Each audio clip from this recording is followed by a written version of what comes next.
সবাইকে আমন্ত্রণ কুল স্পোর্টস 24 আপনাদের সাথে আছি আমি শাফায়েত মিতুল। শিরোনাম শুনছিলেন, এবার বিস্তারিত। শুরুতেই ফুটবলের খবর। নারী এশিয়ান কাপের বি গ্রুপে বাংলাদেশ এশিয়ার মঞ্চে স্বপ্ন পূরণের পর এবার সেই স্বপ্ন যাত্রায় প্রতিপক্ষদের চিনে নিল বাংলাদেশ। বর্তমান চ্যাম্পিয়ন চীন, বিশ্ব র্যাঙ্কিংয়ে সেরা 10-এ থাকা উত্তর কোরিয়া আর উজবেকিস্তান আছে গ্রুপ লড়াই। অস্ট্রেলিয়ায় মার্চে এশিয়ান কাপের এবারের আসর। সিডনি সেজেছিল ভিন্ন রূপে। টাউন হলে এশিয়ার নারী ফুটবলের মিলন মেলা স্বাগত জানিয়েছে সেরা 12 দলকে। শ্রেষ্ঠত্বের লড়াই শুরুর আগে বন্ধুত্বের পরিবেশ। যে মঞ্চে প্রথমবার বাংলাদেশ, কিন্তু নেই বাংলাদেশের কেউ। থাকতে পারতেন, আমন্ত্রণ জানালেও কোনো ফুটবলার যাননি ড্র অনুষ্ঠানে। অস্ট্রেলিয়ার আদিবাসীদের সুরের মূর্ছনায় মুগ্ধ অলিম্পিক, এএফসি আর ফুটবল অস্ট্রেলিয়ার কর্মকর্তারা।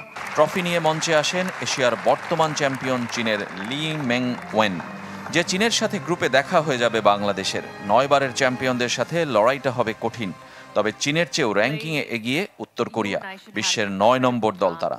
র্যাঙ্কিংয়ে সবার নিচে থাকায় 4 নম্বর পটে জায়গা নিশ্চিত ছিল আফিদা, ঋতুপর্ণাদের। কিন্তু 3 দলের মধ্যে নাম ওঠে 2 নম্বরে, জায়গা মেলে বি গ্রুপে।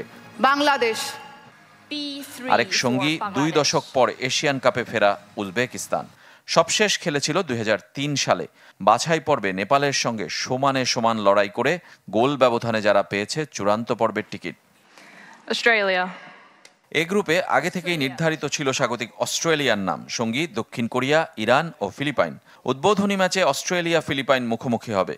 সি গ্রুপে জাপানের সঙ্গে আছে ভিয়েতনাম, ভারত ও চাইনিজ তাইপে। 3 গ্রুপ চ্যাম্পিয়ন ও রানার্স আপের সাথে সেরা 2 তৃতীয় দল যাবে কোয়ার্টার ফাইনালে। আগামী বছর মার্চে অস্ট্রেলিয়ার 3 শহরে বসবে এশিয়ান কাপের 21তম আসর। সিডনির সঙ্গী পার্থ ও গোল্ড কোস্ট। 3 মার্চ অভিযান শুরু করবে বাংলাদেশ চীনের বিপক্ষে। 6 ও 9 মার্চ বাকি 2 ম্যাচ। 2টি খেলা হবে সিডনিতে, শেষটা পার্থে। এই টুর্নামেন্ট শুধু এশিয়ার শ্রেষ্ঠত্ব প্রমাণের মঞ্চ নয়, রোড টু বিশ্বকাপ আর অলিম্পিক। সেরা 6-এ থাকলে মিলবে সরাসরি ব্রাজিলের টিকিট, আর সেরা 8 দল সাক্ষী হবে লস অ্যাঞ্জেলেস অলিম্পিকে। এশিয়ান কাপের স্লোগানের মতোই বাংলাদেশের মিশনটা অসম্ভবকে জয় করার, ভয়হীন স্বপ্ন পূরণের। রেজওয়ানুজ্জামান, চ্যানেল 24। এদিকে বাংলাদেশের গ্রুপকে কঠিন বলছেন হেড কোচ পিটার বাটলার। তবে আগের চেয়ে দল অনেক উন্নতি করায় চীন, উত্তর কোরিয়া, উজবেকিস্তানের সাথে খেলতে মুখিয়ে ইংলিশ কোচ। আছে সবাইকে নিয়ে ভিন্ন ভিন্ন পরিকল্পনাও। এটা কঠিন গ্রুপ, তবে তাদের সাথে খেলার জন্য আমি মুখিয়ে আছি। আমাদের জন্য গুরুত্বপূর্ণ বিষয়, আমরা ধীরে ধীরে উন্নতি করছি। চীন ও উত্তর কোরিয়ার সাথে খেলা কঠিন হবে। 1 বছর আগে আমরা যেমন ছিলাম, এখন তার চেয়ে অনেক ভালো অবস্থানে আছি। সবকিছুর জন্যই আমার পরিকল্পনা আছে। টুর্নামেন্টের আগে আমাদের বেশি বেশি খেলা উচিত। সৌদি আরবেও ক্যাম্প করার পরিকল্পনা আছে। এবার ক্রিকেটের খবর। বিতর্ক কাটিয়ে মাঠের অনুশীলনে তাসকিন আহমেদ মঙ্গলবার একাডেমি মাঠে একাই নিজেকে ঝালিয়ে নিয়েছেন। এই বোলিং মনোযোগী ছিলেন বোলিংয়ে। এ সময় বিসিবি সভাপতি আমিনুল ইসলাম বুলবুল তার বোলিং পরখ করে এনেছেন। এছাড়াও ব্যক্তি জীবনের সমস্যা ভুলে বাংলাদেশ পেসারকে খেলায় মনোযোগী হতে বলেছেন বোর্ড সভাপতি। তাসকিনের পুলিশ কেসের ঘটনাকে কেন্দ্র করে নতুন উদ্যোগ নিচ্ছে বিসিবি। আগস্টে জাতীয় দলের ক্রিকেটারদের নিয়ে হবে ওয়ার্কশপ, যেখানে ক্রিকেটারদের নৈতিকতা নিয়ে হবে সেশন। এশিয়া কাপ নিয়ে আবারও নাটকীয়তা। পাকিস্তানের বিপক্ষে ম্যাচ বয়কট করতে চাপ বাড়ছে বিসিসিআইয়ের উপর। যদিও এখনও চূড়ান্ত সিদ্ধান্ত নেয়নি ভারতীয় ক্রিকেট বোর্ড, তবে থেমে নেই রাজনীতি। কথার লড়াইয়ে এশিয়া কাপকে হাতিয়ার বানাচ্ছেন দেশটির রাজনীতিবিদরা। সূচি চূড়ান্ত, স্বাগতিক দেশও ঠিক, কিন্তু এশিয়া কাপে মাঠে গড়াবে তো পাক ভারত মহারণ। পেহেলগাম হামলার জেরে ভারত জুড়ে পাকিস্তান বয়কটের ডাকের কারণেই উঠেছে সেই প্রশ্ন। এতদিন দুদেশের দ্বিপাক্ষিক সিরিজ নিয়ে সরকারের দোহাই দিলেও ভারতীয় গণমাধ্যম বলছে এশিয়া কাপে ম্যাচ খেলা না খেলার সিদ্ধান্ত এখন বোর্ডের কোর্টে। সূত্রের বরাত দিয়ে পিটিআই জানিয়েছে, আইনি ভিত্তি না থাকায় নাক গলাবে না মোদী সরকার। এখন পর্যন্ত জাতীয় ক্রীড়া ব্যবস্থাপনা বিল পাশ না হওয়ায় বিসিসিআই ক্রীড়া মন্ত্রণালয়ের আওতায় পড়ে না। তাই এই ব্যাপারে আমাদের কিছু বলার নেই, কিন্তু আমরা দেখব ক্রিকেট বোর্ড জনতার আবেগ নিয়ে কিভাবে সিদ্ধান্ত নেয়। ভারত জুড়ে পাকিস্তান ম্যাচ বাতিলের সুর উঠলেও শেষ পর্যন্ত মাঠে গড়াতে পারে চিরপ্রতিদ্বন্দ্বিতার লড়াই। এটা দ্বিপাক্ষিক সিরিজ নয়, অনেক দলের টুর্নামেন্ট। ভারত এই ম্যাচ বয়কট করলে আদতে লাভ হবে পাকিস্তানেরই। অনেকটা প্রতিপক্ষকে ওয়াকওভার দেওয়ার মতো। যা প্রত্যাশিত নয়। ক্রিকেট আর এশিয়া কাপ নিয়ে থেমে নেই রাজনীতি আর কথার লড়াই। মোহাম্মদ আজহারউদ্দিন, আসাদুদ্দিন ওয়াইসির মতো সাবেক ক্রিকেটার আর মুসলিম নেতারা পাকিস্তান ম্যাচ বয়কটের দাবি জানালেও খেলার পক্ষে রাষ্ট্রীয় লোকদলের এমপি রাজকুমার সাংওয়ান। রক্ত ও পানি একসাথে বইতে পারে না, এটা বলে আমরা পাকিস্তানের ৮০% পানি বন্ধ করে দিয়েছি, অথচ আমরাই আবার তাদের সাথে ক্রিকেট খেলবো? আমার বিবেক আমাকে এই ম্যাচ দেখতে দিবে না।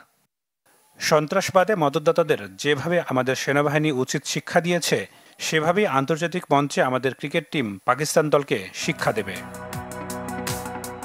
শঙ্কা সত্যি করে ১৪ সেপ্টেম্বর শেষ পর্যন্ত গ্রুপ পর্বে ভারত না খেললে জয়ী দল হিসেবে গণ্য হবে পাকিস্তান।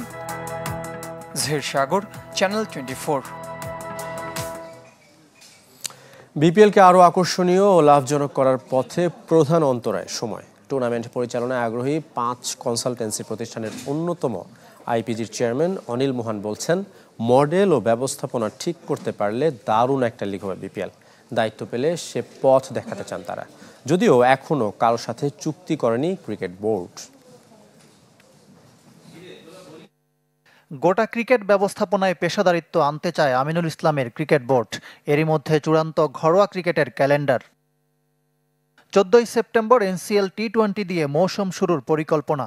তারপর জাতীয় লিগের 4 দিনের টুর্নামেন্ট, ডিসেম্বরের শুরুতে বিসিএলের 50 ওভারের লিগ, ডিসেম্বর জানুয়ারিতে বিপিএল, পরের মাসে বিসিএল 4 দিনের টুর্নামেন্ট দিয়ে শেষ হবে মৌসুম। ক্রিকেট বোর্ডের জন্য সবচেয়ে বড় ও চ্যালেঞ্জিং কাজ বিপিএল। নতুন রূপে টুর্নামেন্ট আয়োজনে চলছে প্রক্রিয়া। স্পোর্টস মার্কেটিং কনসালটেন্সির জন্য আগ্রহী 5 প্রতিষ্ঠান। এর মধ্যে কয়েকটাকে ডেকে বিস্তারিত রোডম্যাপ চাইবে ক্রিকেট বোর্ড। এগিয়ে আছে বিভিন্ন ফ্র্যাঞ্চাইজি লিগের অভিজ্ঞতা সম্পন্ন আইএমজি, আইপিজি গ্রুপ ও ট্রান্সপোর্টস। বিপিএল আয়োজনের চ্যালেঞ্জ, সমস্যা ও সম্ভাবনা তুলে ধরলেন আগ্রহী আইপিজি গ্রুপের chairman Anil Mohan. BPL is a very good league except the model ও ব্যবস্থাপনা বাদ দিলে বিপিএল চমৎকার একটা টুর্নামেন্ট। বাংলাদেশের মানুষের আগ্রহ বেশি। কিছু সমস্যা আছে যেগুলো আমরা সমাধান করতে পারবো। আমরা 5 বছর ধরে লঙ্কা প্রিমিয়ার লিগ পরিচালনা করছি। আপনারা প্রোডাকশন সহ নিশ্চয়ই সব কিছু দেখেছেন। so I always thought the model is very good. তবে লিগের সময়টাকে সবচেয়ে বড় বাধা মনে করেন আইপিজি চেয়ারম্যান। তার প্রতিষ্ঠান কাজ পেলে একাধিক লিগের সাথে সাংঘর্ষিক সূচি এড়ানোর প্রস্তাব দেবে বিসিবিকে। You have to be flexible with the timing and do BPL এর সময়টাই এখন প্রধান সমস্যা। আমরা পরামর্শ দেব ভালো একটা টাইমিং এর। আপনি দেখবেন আইপিএল, পিএসএল, দুবাই কিংবা দক্ষিণ আফ্রিকা লিগের সময় নির্ধারিত করাই থাকে। Bangladesh board is open to that also. বিদেশি কোনো ব্যক্তি বা প্রতিষ্ঠানের বিপিএল ফ্র্যাঞ্চাইজি নেওয়ার ক্ষেত্রেও সহযোগিতা করতে পারে কনসালটেন্সি ফার্ম। ইকরাম হোসাইন, চ্যানেল 24, ঢাকা। কুলে স্পোর্টস 24 নিচের বিরতি, আমাদের সঙ্গেই থাকবেন। দেখছেন কুলে স্পোর্টস 24, সঙ্গে আছি সাফায়েত মিদুল। প্রথমবার জাতীয় বক্সিংয়ে অংশ নিয়েই ফাইনালে যুক্তরাষ্ট্র প্রবাসী বক্সার জিনাত ফেরদৌস। সেমিফাইনালে হারিয়েছেন সেনাবাহিনীর আসিয়াকে। চ্যাম্পিয়ন হয়ে প্রথম আসর স্মরণীয় করার প্রত্যাশা জিনাতের। জিনাত ফেরদৌসের জন্য এবার আলোচিত জাতীয় বক্সিং। প্রথমবার বাংলাদেশের কোনো টুর্নামেন্টে অংশ নিয়েছেন যুক্তরাষ্ট্র প্রবাসী এই বক্সার। খেলছেন গুডউইল ক্লাবের হয়ে। 52 কেজি ওজন শ্রেণীতে মাত্র 5 বক্সার থাকায় গ্রুপ পর্বে রিংয়ে নামতে হয়নি জিনাতকে। লটারির মাধ্যমে বাই পেয়ে সরাসরি পৌঁছে গেছেন সেমিফাইনালে। আর শেষ চারে সেনাবাহিনীর আসিয়াকে হারিয়ে নিশ্চিত করেছেন ফাইনাল। চ্যাম্পিয়ন হয়ে ঢাকায় প্রথম আসর স্মরণীয় করে রাখতে চান জিনাত। চেষ্টা করবো মজা করতে, দেখাতে সবাইকে আমার স্কিল আর আমার টেকনিক। আর I'm excited. Even though আমি জানি এত এক্সপিরিয়েন্স নাই, anything can happen in boxing. So I never underestimate any of my opponents. জিনাতের বেড়ে ওঠা নিউ ইয়র্কে। সেখানেই নিয়মিত অনুশীলন করেন। দেশের বাইরে বাংলাদেশের প্রতিনিধিত্ব করেছেন। ঢাকায় এসে খুব অল্প সময়ে এখানকার পরিবেশের সাথে মানিয়ে নিয়েছেন। অনেক সাপোর্টিভ। আমি বের হইছি and I felt the love. মানুষ এক্সাইটেড, একজন আসছে খেলতেছে বাংলাদেশের জন্য। খুব এক্সাইটিং, খুব মজা লাগছে। Everyone was cheering on. ফাইনালে জিনাতের প্রতিপক্ষ আনসারের আফরা খন্দকার। গেলবারের রানার্স আপ আফরা এবার চ্যাম্পিয়নের মুকুট পড়তে চান, তবে সমীহ করছেন জিনাতকে, যার আরেক পরিচয় নারী ফুটবল দলের অধিনায়ক আফিদা খন্দকারের বোন তিনি। বক্সিং তো আসলে ভয় করে লাভ নাই, ভয় করলেই আসলে তখন মনের মধ্যে একটা নার্ভাসনেস চলে আসে, তখন খেলাটা আরও খারাপ হয়ে যায়, ভয় কাজ করছে না। ভালো ফাইট দিব এটা বলতে পারছি, সবাই দর্শক এনজয় করবে। বুধবার স্বর্ণজয়ের লড়াই শেষ হবে জাতীয় আসর। শফিউদ্দিন শাওন, চ্যানেল 24, ঢাকা। ষষ্ঠ বাংলাদেশ স্কোয়াশ ওপেনে চ্যাম্পিয়ন হয়েছেন ইরানের সেপার এতেমাদপোর। নারীদের ইভেন্টে সেরা মালয়েশিয়ার ভিনিকা সাইনি। মঙ্গলবার ফাইনালে দুই বোনের লড়াইয়ে ভাটিকা সাইনিকে হারিয়ে সেরা হন ভিনিকা। আর পুরুষ ইভেন্টে কুয়েতের বাদর আল মাগাবিকে হারিয়েছেন সেপার। ফাইনাল শেষে অংশগ্রহণকারীদের পুরস্কৃত করেন অলিম্পিক অ্যাসোসিয়েশন সভাপতি ও সেনাবাহিনী প্রধান জেনারেল ওয়াকারুজ্জামান। দুই ইভেন্টে সেরা বাংলাদেশি খেলোয়াড়ের পুরস্কার পেয়েছেন সাদাত হোসেন ও মারজান মনিকা। স্কোয়াশকে স্কুল পর্যায়ে বিস্তরভাবে ছড়িয়ে দেওয়ার উপর গুরুত্ব আরোপ করেছেন সেনাবাহিনী প্রধান। এছাড়া বিভিন্ন টুর্নামেন্টে পৃষ্ঠপোষকতা এবং কমপ্লেক্স নির্মাণে সহযোগিতারও প্রতিশ্রুতি দিয়েছেন তিনি। স্কোয়াশ একটা অত্যন্ত এক্সাইটিং খেলা এবং স্ট্রেনিয়াস খেলা। এটাতে যদি ইন্টারেস্ট গ্রো করা যায়, আমি নিশ্চিত যে আমাদের দেশের ছেলেমেয়েরা এই খেলাটা খেলবে। আমি জানতে পেলাম যে একটা জমি অলরেডি এই ফেডারেশনকে দেওয়া আছে, তো সেটা যদি আমরা অকুপাই করতে পারি তাহলে আমিও সাহায্য করব সেখানে একটা সুন্দর ফ্যাসিলিটি ডেভেলপ করে দেওয়ার জন্য, যেখানে আমাদের ইয়াং জেনারেশন বেশি বেশি করে এসে স্কোয়াশ খেলবে। বাংলাদেশ অলিম্পিক অ্যাসোসিয়েশনের সাধারণ পরিষদ সভা কাল কুর্মিটোলা গলফ ক্লাবে দুপুর 12টায় পঞ্চম সভায় সভাপতিত্ব করবেন বিওএ সভাপতি ও সেনাবাহিনী প্রধান জেনারেল ওয়াকারুজ্জামান। সভায় অনুমোদনের জন্য 2023-24 অর্থ বছরের কার্যক্রমের প্রতিবেদন উত্থাপন করা হবে। একই অর্থ বছরের নিরীক্ষার প্রতিবেদনও উত্থাপন হবে সাধারণ সভায়। এছাড়া 2024-25 অর্থ বছরের বাজেট অনুমোদন আছে আলোচ্য সূচিতে। আলোচনা হবে কার্যনির্বাহী কমিটিতে অ্যাথলেট কমিশনের সদস্য অন্তর্ভুক্তকরণ নিয়ে।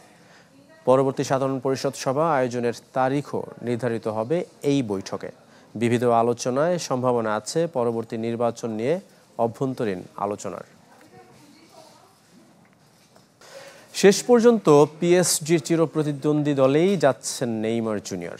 শোনা যাচ্ছে ফিরতে পারেন ইউরোপে। ব্রাজিলিয়ান তারকার পরবর্তী গন্তব্য হিসেবে জোরালো হচ্ছে অলিম্পিক দ্য মার্সেইয়ের নাম। আগামী মৌসুম ফরাসি ক্লাবটির হয়ে খেলতে পারেন তিনি, এমনটাই দাবি বেশ কিছু ফরাসি গণমাধ্যমের। নেইমার আর বিতর্ক যেন সমার্থক শব্দ। সান্তোসে প্রত্যাবর্তনের পর আশানুরূপ কিছু ঘটেনি। ব্রাজিলের এই পোস্টার বয়কে ঘিরে মাঠের বাইরে সাফল্যের চেয়ে সমালোচনাই বেশি। এবার গুঞ্জন উঠেছে ইউরোপে ফিরছেন এই সেলেসাও তারকা। সাবেক ক্লাব পিএসজির চিরপ্রতিদ্বন্দ্বী অলিম্পিক দি মার্সেইয়ের সাথে জোরালো হচ্ছে তার নাম। এমনই সংবাদ প্রকাশ করেছে বেশ কিছু ফরাসি গণমাধ্যম। ইতালিয়ান কোচ রবার্তো ডি জার্বির অধীনে আগামী মৌসুম চ্যাম্পিয়ন্স লিগ খেলবে ফরাসি ক্লাবটি। নেইমার যদি মার্সেইয়ে যোগ দেন সেক্ষেত্রে পিএসজির জন্য তা হবে আগুনে ঘি ঢেলে দেওয়ার মতো অবস্থা। চলতি বছর সৌদি ক্লাব আল হিলাল ছেড়ে ফিরেছিলেন নিজের শৈশবের ক্লাব সান্তোসে। তবে সে ফেরাও রূপ নিয়েছে হতাশায়। ইনজুরি যেন পিছু ছাড়ছে না নেইমারকে। মৌসুমে 27 ম্যাচের মধ্যে খেলেছেন 16টিতে। পারফরমেন্সও আহামরি নয়। মাঠের বাইরেও সঙ্গী সমালোচনা। সান্তোস সমর্থকদের সঙ্গে সম্পর্ক এখন তিক্ত। শেষ ম্যাচে পোর্তো আলেগ্রের বিপক্ষে হারের দিন এক দর্শকের সাথে তর্কে জড়ান নেইমার। সমর্থক নিজের প্রিয় তারকার কাছ থেকে আরও দায়িত্বশীল আচরণ চেয়েছিলেন বলে দাবি করলে নেইমার পাল্টা অভিযোগ করেন ওই ব্যক্তি তার পরিবারকে অপমান করেছেন। সব মিলিয়ে ব্রাজিলিয়ান ক্লাবটির হয়ে সময়টা ভালো কাটছে না সেলেসাও উইঙ্গারের। সামিন ইয়াসার, চ্যানেল 24।